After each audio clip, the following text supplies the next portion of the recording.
The Energy Chronicles, by Charles Nicholas Bowser.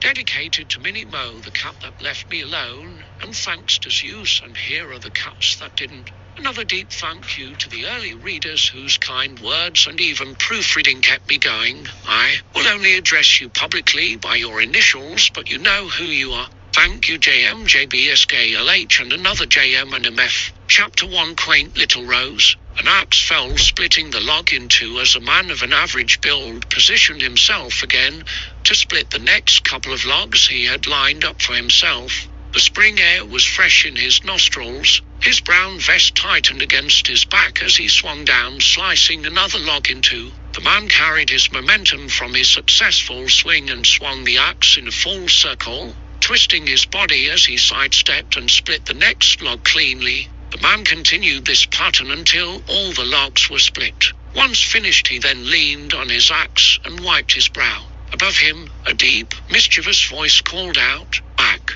Uncle Botty wants to know if you have finished the wood for today." Mac followed the sound of the voice to the small animal that landed on his wood cot containing the wood that he had previously split. Mac leaned over to pick up his freshly split wood, stuffing it under one arm to carry it back to the cot. "Yeah, I just finished the last of it, Zebu. I'm heading back now," Mac retorted, voice slightly airy from picking up the wood as he talked. Zebu sat on the woodpile watching Mac. Zebu was a kitten hawk, a sentient species that, like the cats, their physique was reminiscent of decided it was easier to fold into human society instead of forming their own. His cat body sat up at attention, back talons digging into the piece he was sitting on while his front paws pushed him upright. He swished his long tail absent-mindedly underneath his rich red tail feathers and folded his rust-colored wings closer to his silky black cat fur. Zebu's snout was slightly shorter than most cats, resulting in most regarding him as cute and not taking him seriously. "You know I would help, but I don't have the right shape for it," toyed Zebu with a smile. Then his piercing red hawk-like eyes with a feline retina widened in shock as Zebu moved to dodge the log Mac threw at him, which landed perfectly on the pile. Zebu's feather-tipped ears folded back against his head in annoyance, hissing, "You wouldn't help even if you could. I've known you practically all my life."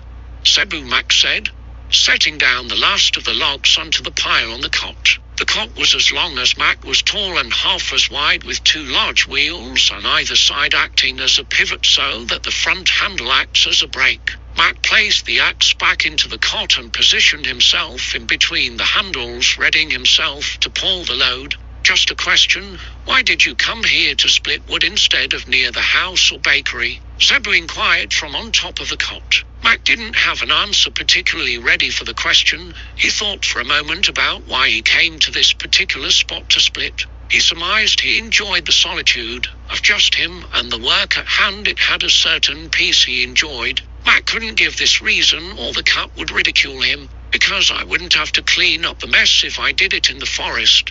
And like at home, Aunt Claire is big on tidiness. Leaving some of the dust and bark in the woods adds back to nature and makes the cot lighter, unlike you, Zebu," Mac answered with a friendly smirk, picking up the cot, satisfied he had stuck it to him before Zebu could goad him. "Oh, excuse me, I thought you'd want the company. I guess I will meet you back at home then," remarked Zebu before stretching his wings and heading northeast back home. Mac pulled the cot east to get on the dirt path that would lead him back home. Passing the Morrissey household, he saw old Patsy Morrissey on the front porch rocking on the intricate wooden rocking chair her eldest son, Orvar, made for her, just watching the world go by. "Good morning, Mac. Did you hear they are going to get some alchemists and stone mages in to pave all the dirt paths in town? It's going to make it easier pulling that cot of yours," called Patsy with a friendly wave with one hand and readjusting her comically large glasses with the other. Her husband had to make those glasses, especially for her, the size showing how bad her eyesight naturally was. The story of how they met was a tired yet wholesome one.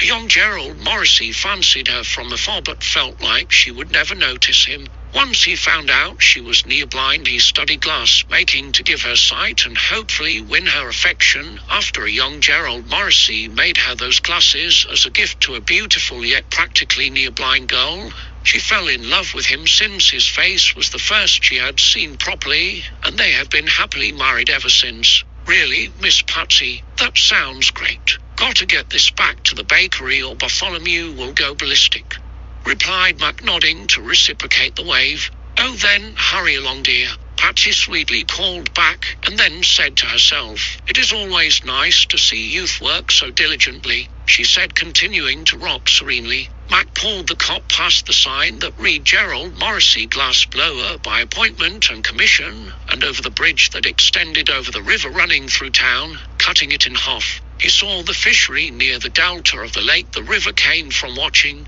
Someone checked the fish grate for any needed maintenance. The fish grate kept any fish that flowed in from the waterfall trapped in the lake to be used as a food source. It also kept any contaminants from going down the river where they gathered the water from. He also saw his destination, his Uncle Bartholomew's bakery situated next to the river, using the flow of the river to turn a water wheel to run the flour mill. Crossing over the bridge and turning left, he made his way past two houses, the first being the Frisk household and the second being the Gibbs. Passing both domiciles, Mac pulled up to the bakery and began unloading the wood into the drying racks beside the bakery.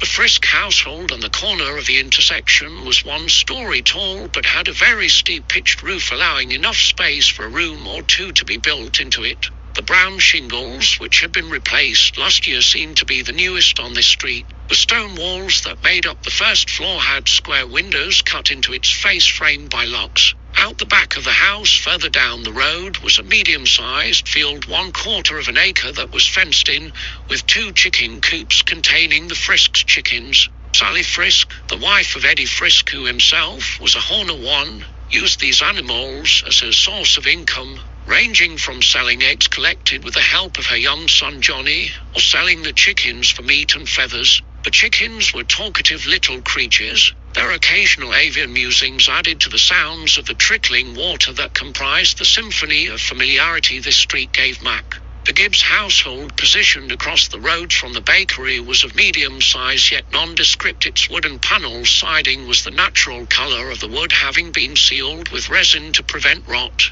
and the roof was also covered in wood paneling but with a woven lapping of sealed reeds waterproofing the structure. Mrs. Gibbs was a very kind school teacher, just shy of 40, always interested in learning. Mr. Gibbs was a town god who was injured when guarding the Origin Lake high up in the mountains that supplied the water for the town. The injury was from a wild animal and destroyed his right eye and removed his right ear, and has since worn an eye patch that was rumored enchanted. He has retired from active guard duty, but then became an instructor at the barracks. They had no children currently, but with Moira Gibbs expecting this was soon to change. "Good heavens, you're back. I was worried I did not have enough wood for today. I got a big order to fill today for a conference banquet," said Uncle Bartholomew Ebenrear from around the corner.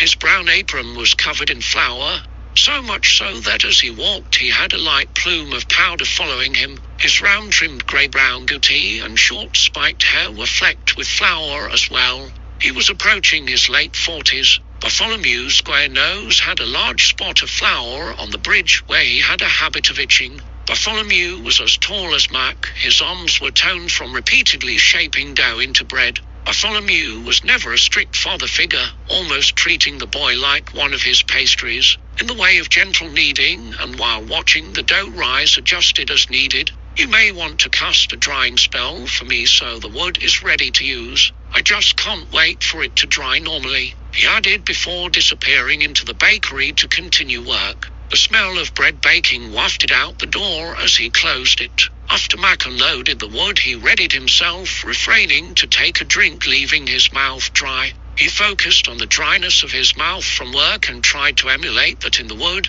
Extending his hands towards the pile, he kept his cognac eyes closed, concentrating as steam emanated from the wood pile, the wood losing its moisture. The wood was as dry as if it had been baked in the desert sun for a hot summer. Mac lowered his hands and sought out his drink. Most people don't rely on shortcuts like that to perform magic. They can just visualize the effect. Cebu jeered from the roof. "While kitten hawks cannot perform magic, Cebu was knowledgeable in its workings. The cat liked reading and helping Mac learn. but it makes it easier," Max said after taking a big gulp of water. "What, every time you want to do a drying spell you're going to work yourself until your mouth is dry? Come on kid, that's basic magic," Cebu chided. Uncle Bartholomew came out hearing the exchange at 19. "You're still taking shortcuts with your magic again. Boy, what have I told you about that? You will never achieve proper results without putting the hard work in." Bartholomew approached Mac as he spoke, absent-mindedly creating a pinnacle of flame in his palm before allowing it to dissipate, just to display the second-nature magic can become. He warmly grabbed Mac by the shoulders, speaking sternly but caring and locking eyes with him. "You're not a bad kid, Mac. In fact, you were quite brilliant when we first took you in after the incident. You were so determined to learn powerful magic to get back at those who hurt you. You were so determined and driven and creative, for the wrong reasons albeit, but still, you have become very dismissive as of late," admitted Bartholomew, with a caring jerk of his head. Mac turned away from the man that raised him all these years, the man that treated him as his own. Mac was an orphan, the sole survivor of an outskirts village attack when he was very young. Whilst Mac does not remember much before his time in Rosecross, he remembers the night it happened vividly, constantly reminded by intermediate nightmares. He shook Uncle Bartholomew's hands off his shoulders, not wanting to feel as if he had disappointed the man that was effectively his father. Mac instinctively tugged at the earring in his left ear for comfort, this earring being the only bit of memorabilia of his previous life, one of a set of earrings he had stolen from his birth mother on the night of the attack. "I'm sorry. Okay, I need to go for a walk and clear my head," blurted Mac abruptly, trying to obscure the tears he was holding back. Mac then picked up his cinereous cloak off of the empty cot and headed south for the market and tried to put as much distance between him and Bartholomew as he could. He pulled the hood up as he walked. Poor kid, emotions run high at that age. Uncle Bartholomew remarked, then turned to look at Cebu. "I wish I could go after him, but I gotta finish this order.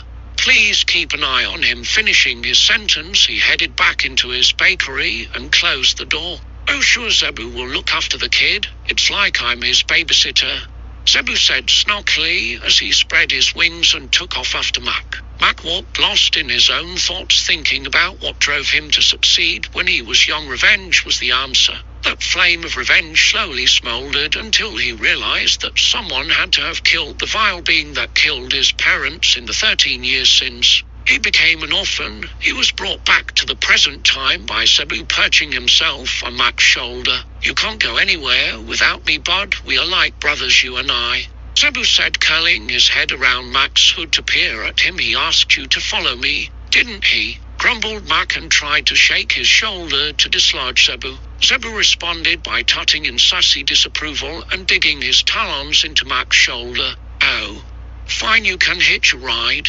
Mac said through his teeth. Mac continued to walk through the village, following the curve of the road to the southeast. He passed the bridge he had crossed previously, observing the single-story barber shop on the corner of the crossroads. It being positioned near one of the 4 dingy ports gave it great access to business, even though it was positioned well away from the hustle of the town. The sign for the business was painted in garishly contrasting colors that spiraled up its thick post, leading to a sign reading Clemens Cuts. The shop was run by a single man in his late 20s, Giles Clemens. He lived in the basement under the shop alone. Although gossip has it he is trying to court one of his female employees, Mac tried to steer clear of gossip. The shop was previously a small tavern that did not succeed, and thus had ample basement space. The failure of the tavern was due mainly to the foul disposition of the owner. Giles bought the building from the previous owner for cheap so he could cut his losses and move out of town.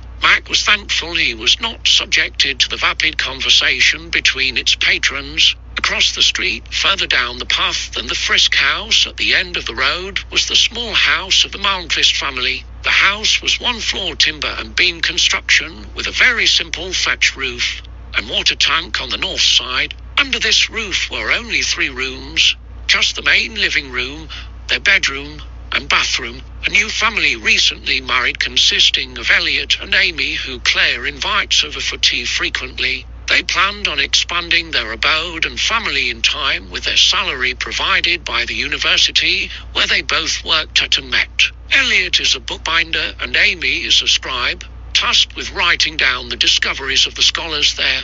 The Frisks and the Malmquists did not have any neighbours across the street due to it being a gentle slope and belonging to the Poisonquoods who lived at the apex of the hill. It was from this household that Amy emerged. Her shopping basket was empty and her pockets full. Mac guessed she was on her way to go shopping, meaning she would probably recognise him as they tread the same path. Once she recognized him as the duty of a friendly neighbor, she would most definitely talk with him. Mac, being in the foul mood of reflection he was in, looked around for a way to escape this outcome, and he turned west. He looked down the large, well-kept drive that led to the church, a place to worship the goddess of magic Aenergy, as well as her 6 children Rotwakan, Imuse, Feyha, Sectis, and Kuhulsha, each presiding over their own school of magic, water, sky, fire, earth, physica, and Inkor respectively. The building was constructed of ornate and starch white stone with 6 towers coming from its roof. The beauty and elegance of the house of worship were juxtaposed by the drab and plain house next to it,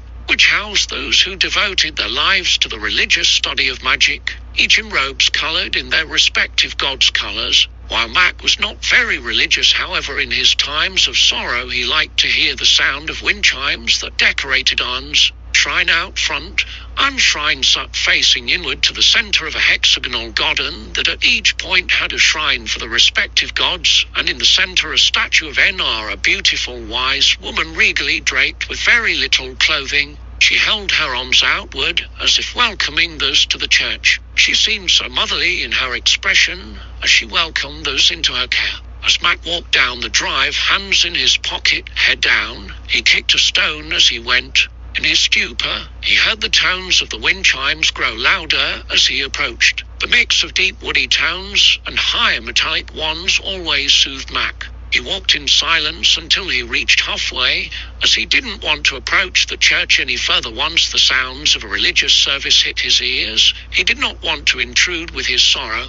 He did sit at the base of Arn's shrine, allowing the unintelligible yet joyous song of praise to wash over him. You know, I appreciate what Uncle Bartholomew and Aunt Claire have done for me, but I just feel empty. I was filled with rage for 12 years over what happened, but I came to the realization last year that creature that killed my parents is probably dead. He has to be a low-life bandit infected with lycanthropy. Living in the voids of society, he wouldn't have lasted long. And with that thought, I didn't have a need to push myself, so I just have been doing what I can, admitted Mac while hunching over and wringing his hands. Zebu jumped off of Mac's shoulders due to his posture and resigned to rubbing his cheek across Mac's legs to comfort him. You let this man take your life once, now you're going to let him strip it of meaning.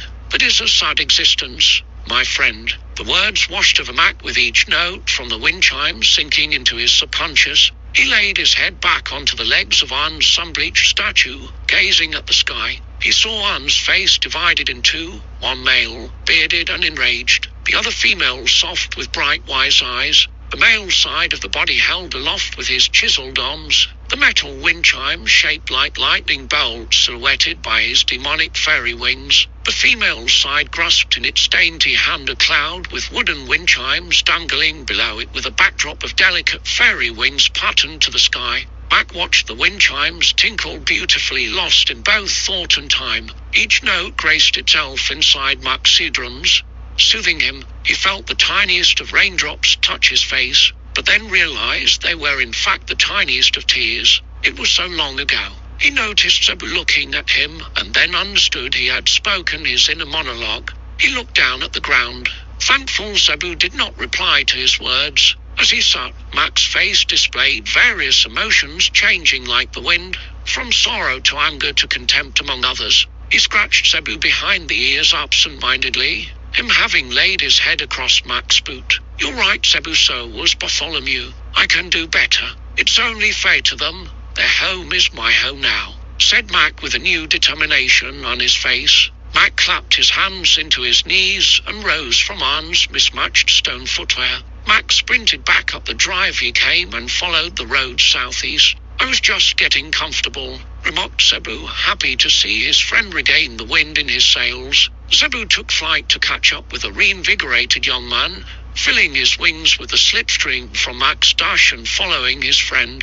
He passed houses of varying shapes, constructions, and conditions as he went. Some single, some double-storied, others it was clear by the construction a basement was a key part of the home. After turning right, the street started to be more difficult to navigate due to the small businesses that were built among the homes or operated out of the homes, causing traffic. A notable one was a small quill and ink shop that consisted entirely of a shuttered window cut into the side of the house where simple transactions could happen for these simple goods. The inside of the shuttered doors displayed the product list and prices, while the outside, which Mac knew from experience, informed others of the times of business and in a less professional scrawl read "No sale during rain, please don't knock." After the quill shop across the road from another pathway to the church sat a well-maintained apothecary run by a woman who covered herself in shawls for religious reasons. The thought process with this is to not show a woman's true beauty to allow her to be the most beautiful woman.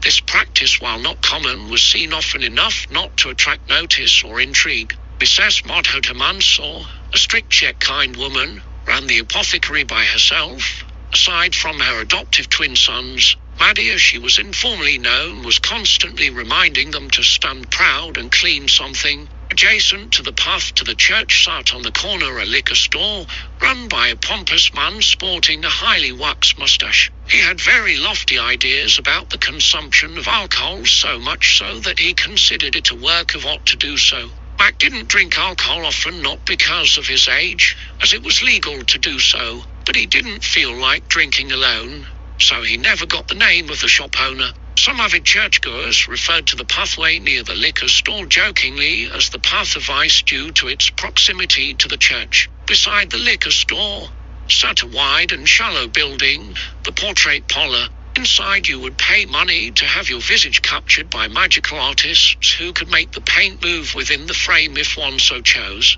An application of this is a portrait of an estate owner hung in an entrance hall, taking his hat off in greeting, then hanging his coat to indicate what guests should be doing. It is also possible to commission the artists within for custom pieces such as landscapes or fantastical imagery. The ability to take a photograph has been common for quite some time, usually by way of a magic-powered camera capturing an image onto a sturdy sheet of glass, but people still enjoy the mystique of paintings, often taking their photos to the studio to have them recreated on canvas. On the opposite side of the street between the wash house and the apothecary sat the smokehouse, a building solely dedicated to smoking and salting meat in the process of making jerky. It's a rare sight to not see a plume of smoke and heat coming from the chimney of this little workshop, made out of stone for its fire resistance. Zebu saw all this from the air while tracking his friend's determined dash through the streets.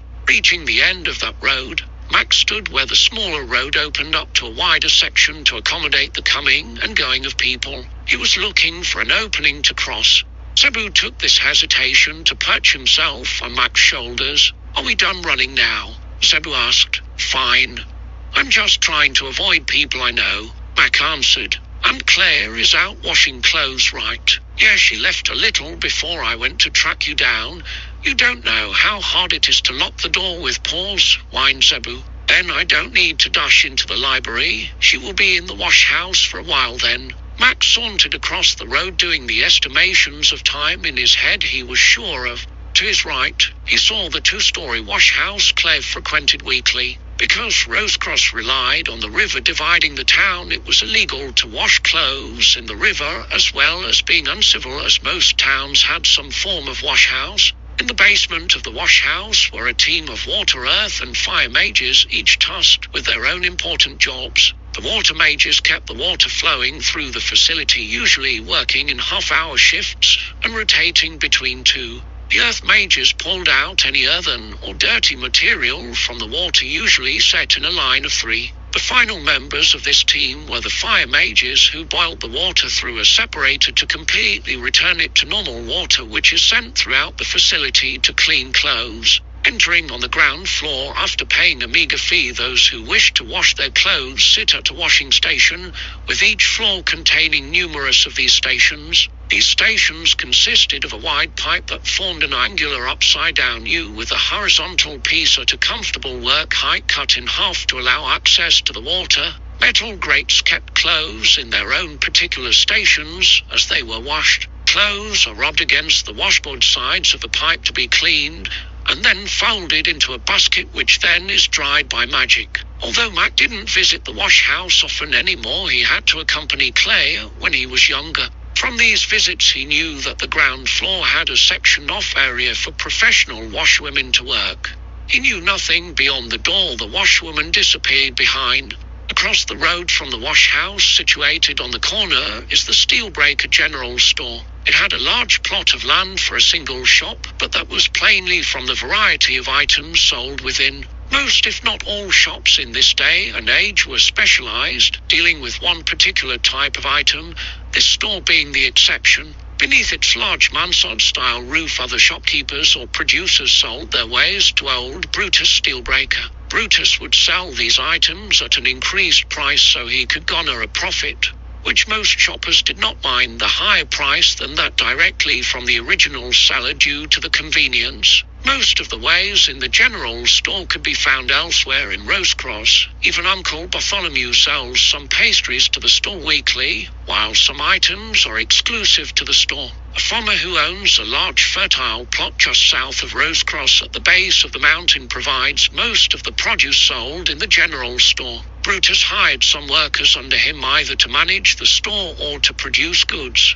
such as a wicker weaver, a knitter, and a silversmith, among others. Another notable seller under this roof was a cosmetics peddler who looked as if she had every product she sold on her face. His youngest daughter and middle child, Holly, ran the counter most often. Holly, like her other siblings, took after her father's impressive size, but in a much daintier package. As he passed all these shops and buildings, Mac kept going with his head down, trying not to be recognized or called over by any of the neighbors. Now, at the end of the road, he studied his surroundings to decide when and how he should cross the road. He saw up ahead of him the alchemists and stone mages that Patsy had told Mac about earlier, which were condensing the dirt into stone blocks one row at a time. Behind the workers was a cot being pulled by a duet of mules which contained more dirt to be condensed into stone as needed. Mac crossed over the main street and ducked into the library, closing the first door of the glass block vestibule. He scraped any mud off his boots he may have tracked in and then entered the second door, dropping his hood. Upon closing this door, a little golden bell jingled to signify a customer. Since libraries value their quiet, serene atmosphere, the bell didn't make the normal bell noise. Instead, it was a pleasant hopstrom that probably only the curators could hear from deeper within the building. The building was 2 stories tall with walls filled with books. A balcony circled the room, leaving room in the center for the stained glass windows built into the eaves of the roof to illuminate the grid of bookcases and tables below it. The crisp smell of stale air filled Mac's nostrils, and the noise of rustled paper hit his ears. Under the southeastern side of the balcony is the vestibule where Mac entered, and adjacent to the vestibule was a counter and cash box. Behind the counter sat a very bored-looking Anne Macmillan, whose long wispy brunette hair fell around her face, mostly to try to hide the large ears she inherited from her father. Anne's face was illuminated by the light grey candles that were used in the shadows of the above balconies. She sat up from her daze as she heard the bell, knocking the candle over onto a stack of papers, which did not catch fire. Cold candles create light but no heat. Gotta love them. And then picked up the candle calmly and set it upright. Noticing Mac, "Hi, Mac. It's been a while since you've been in here."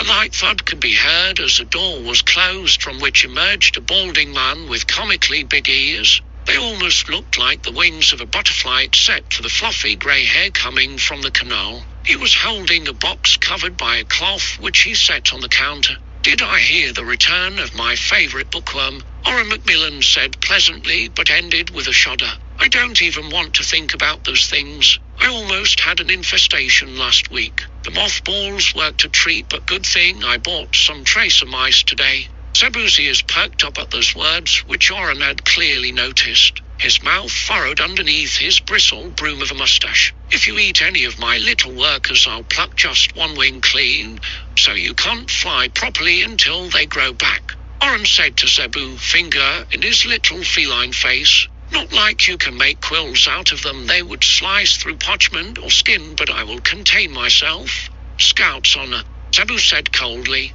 "Tracer mice?" Mac asked, looking at the now uncovered cage, inside of which were a dozen or so white mice. The major difference these mice had from normal ones was their conical nose, which had tendrils that came in and out of holes along the snout. Those tendrils were the key to their sniffing success. The other major difference to these mice was the small jackets that they wore, each emblazoned with the shop's logo, a quill being used to scratch an ear. Zebu recoiled slightly, seeing their strange snouts. Tracer mice can be trained to only hunt a select few particular smells. They are good for getting rid of pesky insects. In my case, I will train them to hunt bookworms and the food I give them, so they will stay with me. Mac sunk in the information, thinking it over before saying, "I'll leave you to train your mice then, Mr. Macmillan," and walked deeper into the library. "I'll be interested in seeing your choices, boy," Oren said before scooping up his cage and returning to the basement of the building, which is where his family lived. Mac walked down the short hallway that sectioned the counter area from the rest of the library, where the room opened up before him. He surveyed the room, thinking of where to start amongst the rows of differently colored spines. A late-aged wizard decked in loose dull green robes perused a stack of books at a table near the center of the room, with writing instruments and such kept in a satchel on his hip. The belt of said satchel kept his robes closed. His wide brim hat was decorated with stars against a matching green fabric to his robes. "So what are we looking for, Mac?"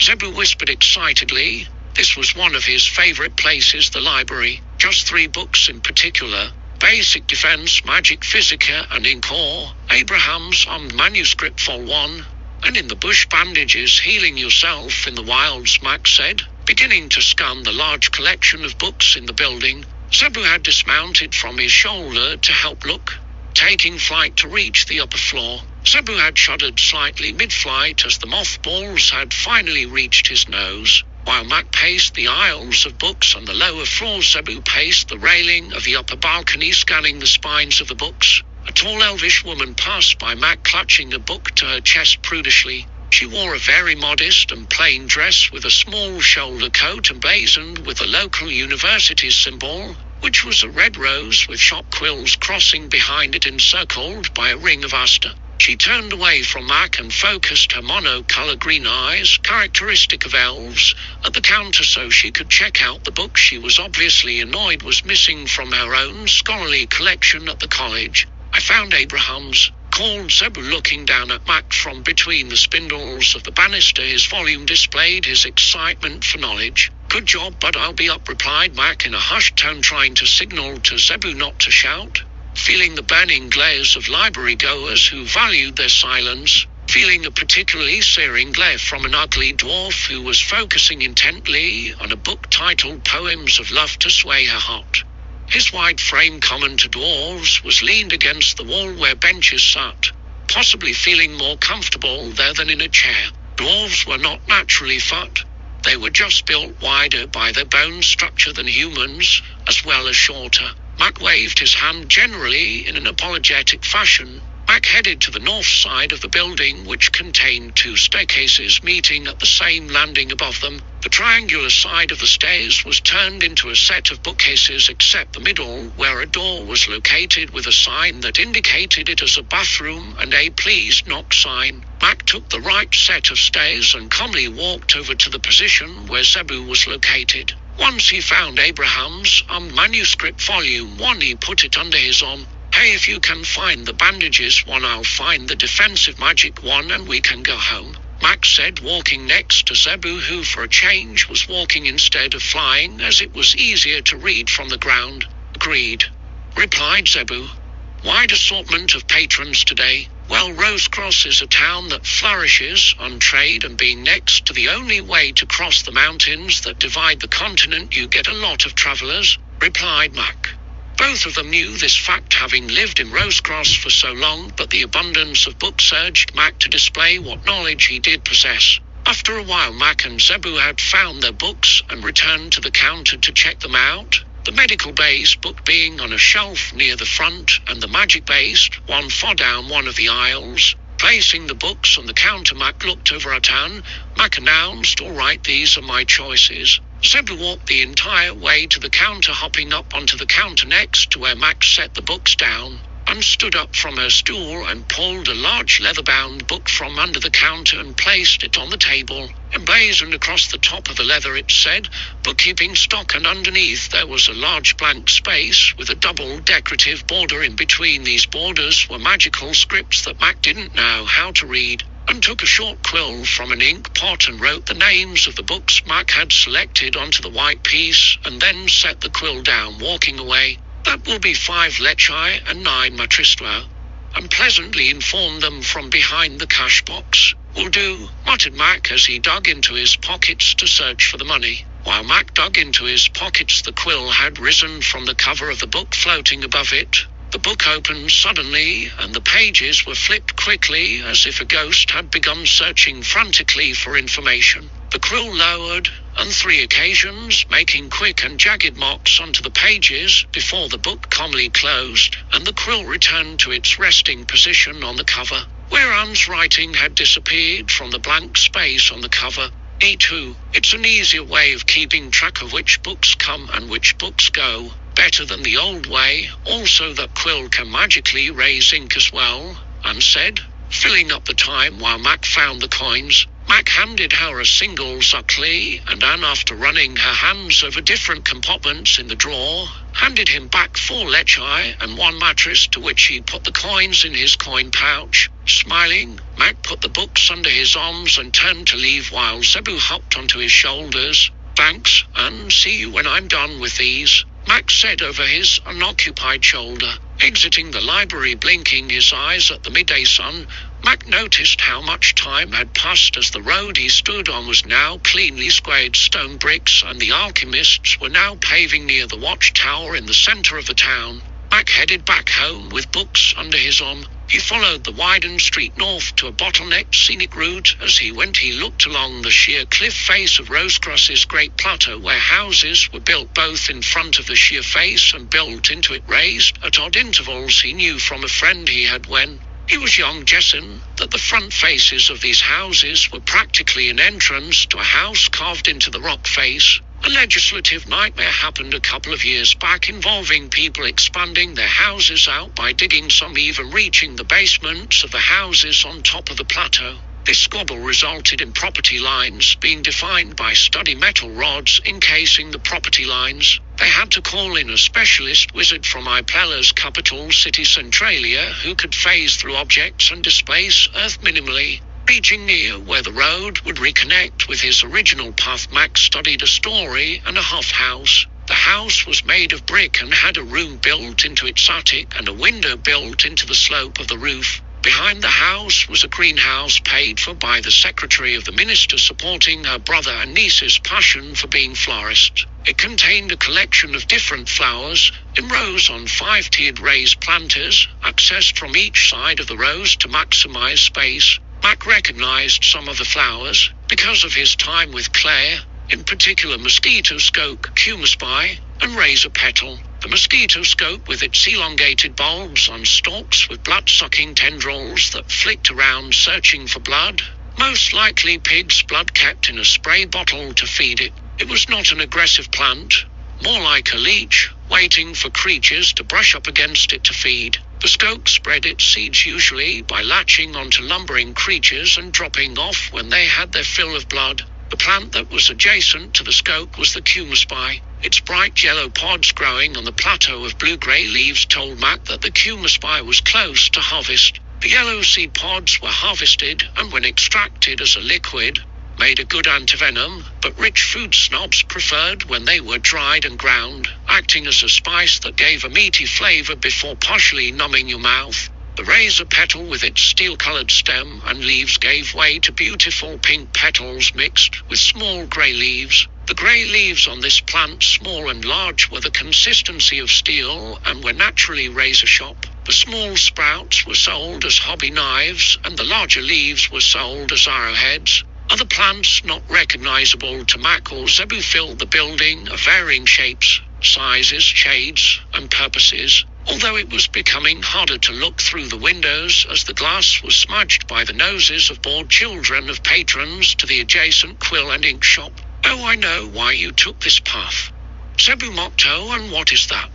retorted Mac, eyes still locked on the Eve window as he passed. "It's that girl you have a crush on. I see the way you look at her," Zebu said, teeth bayed in a smile as he tortured his friend. "That is not true," Mac whispered, face reddening as his pace increased in equal measure, passing the final house before the road truly conjoined. As he walked, shaking his head with embarrassment, rejoining the main path back home, a sweet motherly voice rang out, "Mac, be a dear and help me carry this laundry home."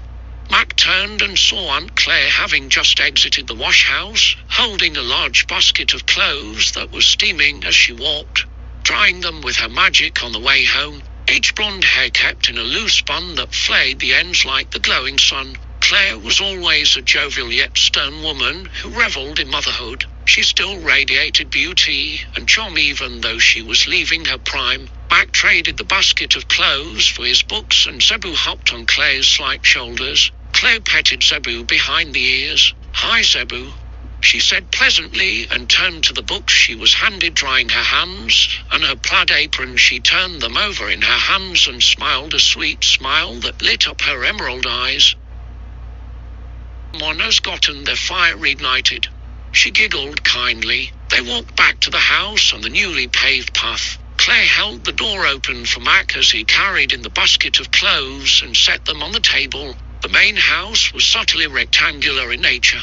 Across from the front door, past coat hooks and a bench for the removal of boots, was the entrance to the basement. On the opposite side of the house was the staircase upstairs, at the bottom of which sat the door to the enclosed garden. Making use of the space between the staircases was the kitchen, whose walls were covered in cabinets filled with ingredients, implements, and whatnot for cooking. In the center of the largest wall was a brick fire half built into the countertops. This acted as the main means of cooking for the household, with ways to place a horizontal fire grate or a cauldron for soups or stews. The kitchen table acted as a preparation table in the center and also connected partially into the living room section of the open-plan main floor. The living room was only designated by a large square rug that extended to the boundaries of the sofas that it consisted of. Along the wall, acting as the focal point of the conversation pit, was a large enchanted painting with moving pictures depending on the setting of a dial located on its ornate frame. The settings include a random yet calm swirl of colors, flowers in the wind, the night sky, clouds, or the current setting, a dancing fire with additional colors. In the corner opposite the rising stairs sat a desk for writing and whatnot. Zebu jumped onto the kitchen table, wanting desperately to sit on the basket of clean clothes, but knew not to. Mac climbed the stairs, rounded the banister, and pushed his right shoulder into his door, opening it. The door bounced off the hollow cavity that was his closet. Mac's eyes were drawn to the western window adjacent to his bed's headboard, diagonal from the door. The house and most, if not all, of the furniture had been made by Bartholomew's brother Ogden, a master carpenter in his own right. Mac located the clothes he was changing into and set them on the bed. When he arose from searching, he laid his eyes on drawings he had done in his younger years, hanging between bits of equipment and clothes on hooks. Their quality, while not exceptional,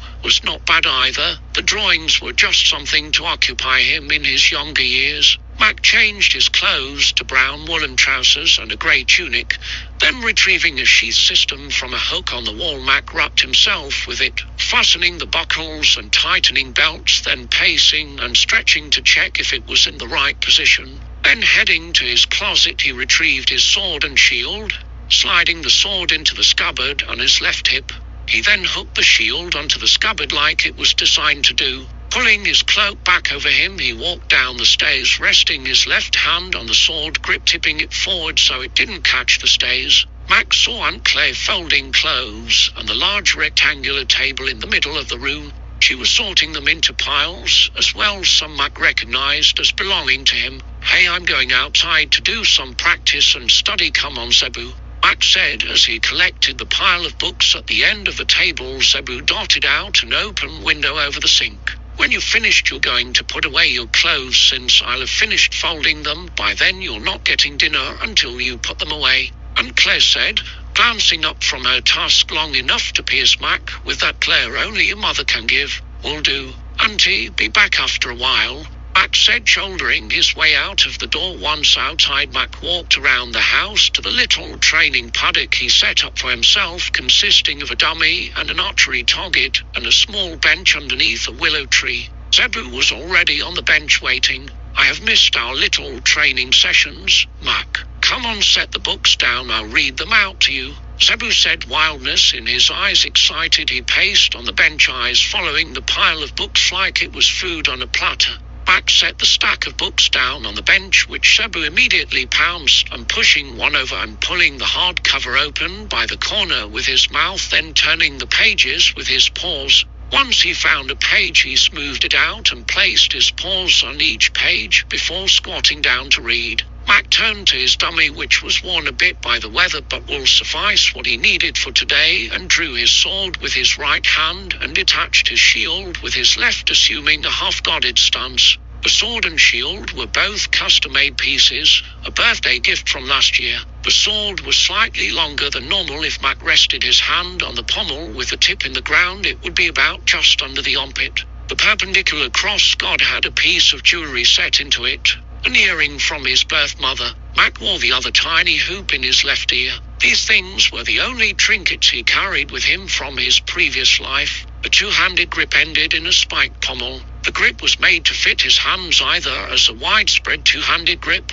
or a very comfortable one-handed grip that gave good control of the long blade. The shield was about the size of Mac's torso and had a peculiarity. The teardrop-shaped shield had its grip mounted perpendicular to how it was normally mounted, so the point faced back Mac's arm and the rounded pot extended past his fist and acted like a set of knuckles. "I think we should go over the basics since it's been a year since you have been diligent in your studies," said Zebu. "Really?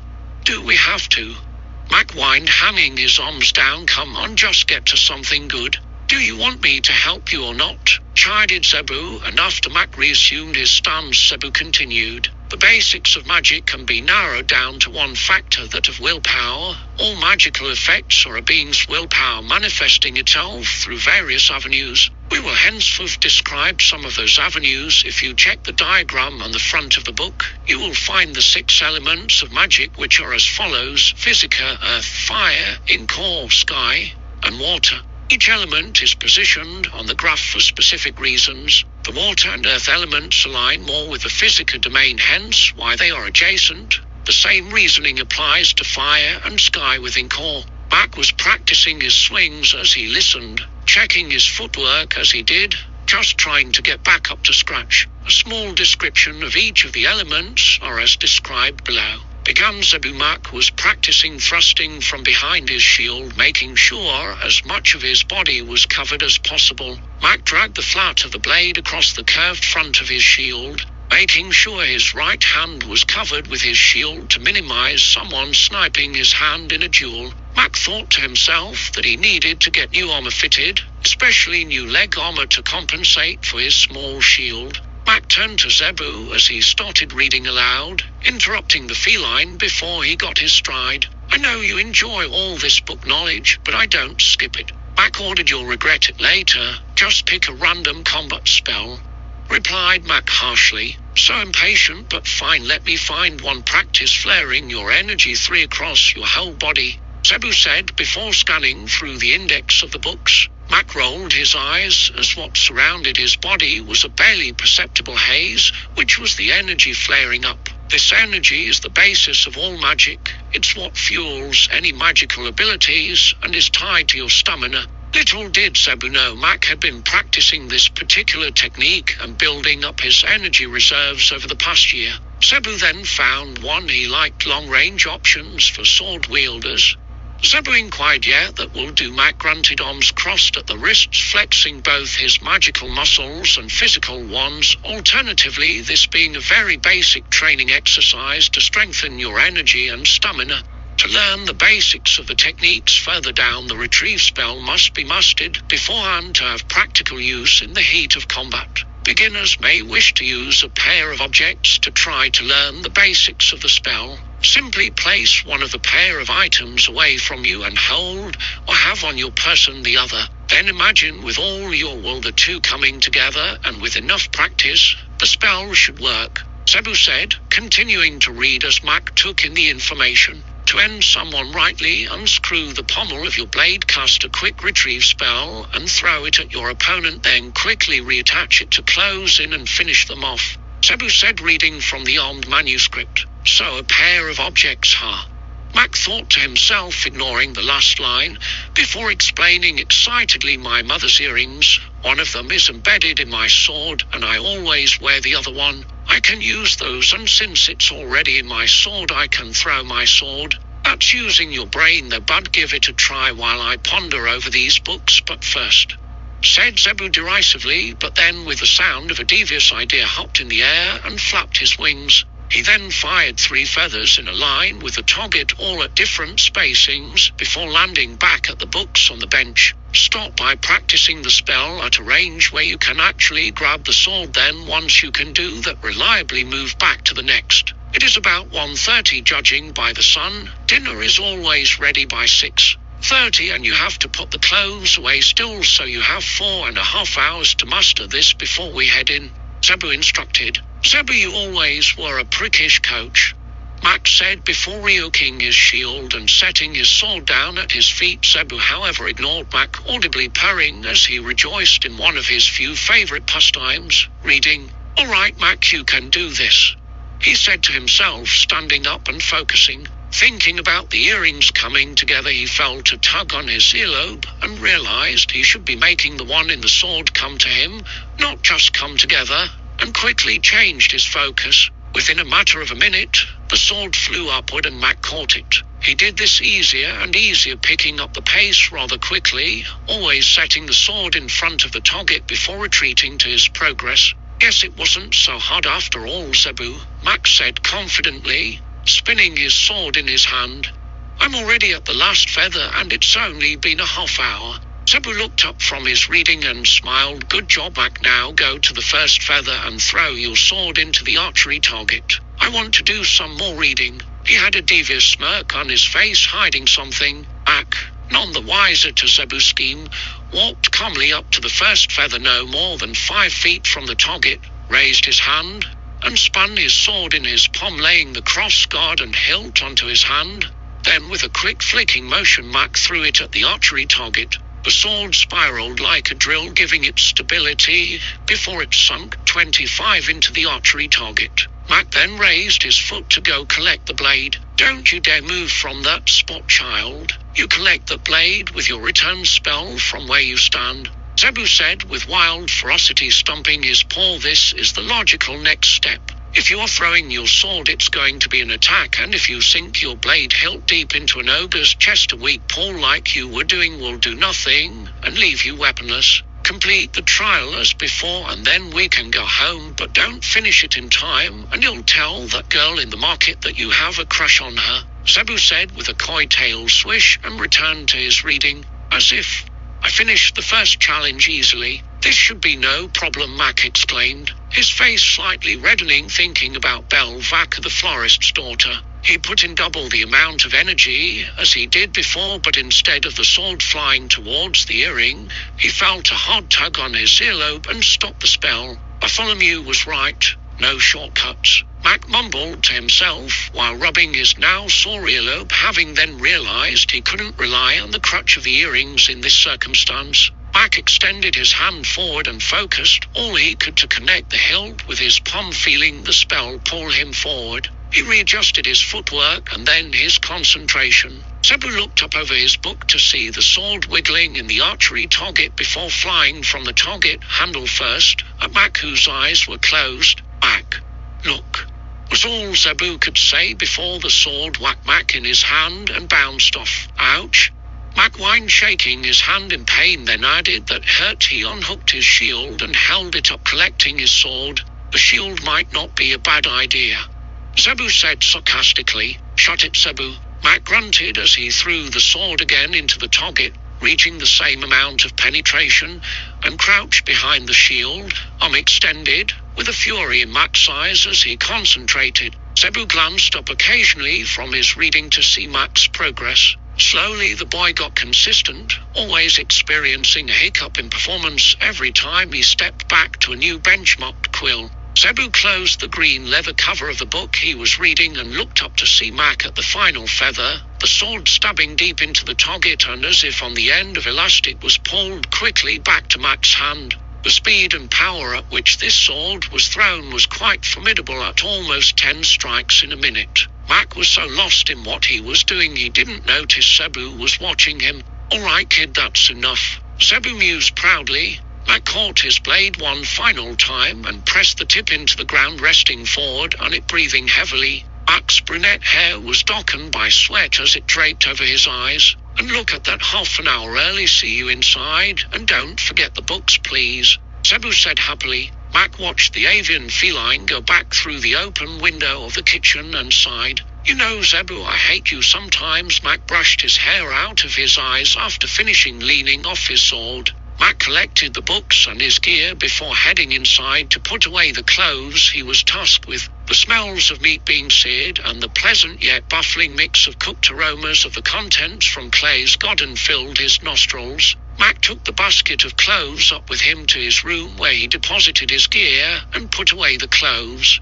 Mac disrobed himself, removing the sweat-soaked garments he had on. Then taking a towel and after wiping himself down, he felt better. He pulled out some of the clean clothes and changed into them before walking down for dinner. The table was set for 3 humans and a plate sat on the corner for Zebu, a habit he had formed to give his father Soma room on the table when he was alive. Clay diced up Zebu's plate for him, a task he could have done himself, with his prehensile tail holding a knife and holding the fork steady between his paws. Soma would never have allowed me to do this for him, and it took him ages to cut up his food. It was cold by the time he got to it, Claire said, chuckling sadly, thinking about her deceased pet who she grew up with. Musite, minced steak and halopod planks. What's the occasion, Claire? Mac asked, his lips practically dripping with anticipation at the hearty meal laid before him as he rounded the stays. Don't sway, young man, barked Claire, wiggling the fork in her hand at him disapprovingly. Well, the fried halopod was on the menu, but when I peeked out and saw how hard you were working, I decided to throw the steak in there too, she said, resuming her motherly demeanor. Mac apologized for his transgressions and positioned himself poised to eat, but before he could sink his fork into it, Claire stopped him. You will wait for your Uncle Bartholomew to come home. Before beginning, he will be home any minute. Claire reprimanded him kindly over her shoulder as she washed the utensils used in the preparation of the meal in the sink. Claire was right, as Mac only had enough time to prepare himself a drink from the upright icebox before Bartholomew arrived. The icebox, more commonly known as a fridge, but you still have some old-timers who refer to it the old way, is a metal cabinet that had insulated walls and was kept cold by a chunk of slug-melt ice. Slow-melting ice that takes a year to completely melt. Imported from the previous capital of the continent, Cretan, Alphorn, which surrounded the North Pole of the planet. Often parents are found yelling at their children for leaving fridge doors open and hastening the melting of the ice. Well, the meeting of the ministers that I was baking for should go off without a hitch, at least in the pastry department, Bartholomew said as he kissed his wife before being distracted by the steaming food on the table, doubling back to give her a second kiss, a non-vocal way for him to say thanks for the food. Claire smiled, understanding the little love language they shared. Like most couples that have been together for an extended amount of time, she grabbed her husband a drink and sat down. We can now eat as a family, Claire announced, annoyed by her husband starting before she approved, but rolling her eyes in a loving way. The conversation grew after that initial pause of people coming to terms with what's on their plate. You were talking about a minister meeting, dear, Claire said, trying to flourish the family gathering. Oh yeah, that's what that big order was, for a meeting of all the ministers across Iplella. It is a routine thing once every other month, and they rotate hosts. This time it is being held here in Rosecross, Bartholomew explained between bites of his food. They continued to eat until finished, all the boys laying back in their chairs holding their stomachs plump with food. Zebu was lolling on his back, beginning to nod off. Your brother stopped into the bakery, Bartholomew said over his empty plate, gesturing to his wife with his spoon. He wants to take Mac on a hunt with him, saying the boy needs some adventure. He will not. It's too dangerous out there. And what did you say to him? Claire asked in a dangerous tone, crossing her arms. I agree with him, my dear, Bartholomew retorted, trying to hold his ground, while still satisfying his wife, a task most married men struggle with. They stared at each other, both feeling passionately over their differing opinions. Well, good night, Aunt Claire and Uncle Bartholomew. I feel so sleepy all of a sudden. Mac faked to yawn after reading the room, then quickly deposited his utensils in the sink. He scooped the now sleeping Zebu into his arms and jostled up the stairs. I don't think you want to hear this either, Mac whispered to Zebu as he closed his door, hearing the civil yet heated argument begin. Mac readied himself for bed, putting on something more comfortable. As he looked over at the lightly snoring Zebu, he thought about the day they met. It was Mac's first day at the Ebenrears, and Zebu's father Somo had carried the kitten chick in by the nape of his neck, saying, "This is my son Zebu." Even as a chick gravitated to Mac, and he helped cheer the sorrowful boy up. They quickly became friends, being near inseparable since. Mac chuckled with nostalgia and fell asleep, his heart soaring high with fantasies of adventure.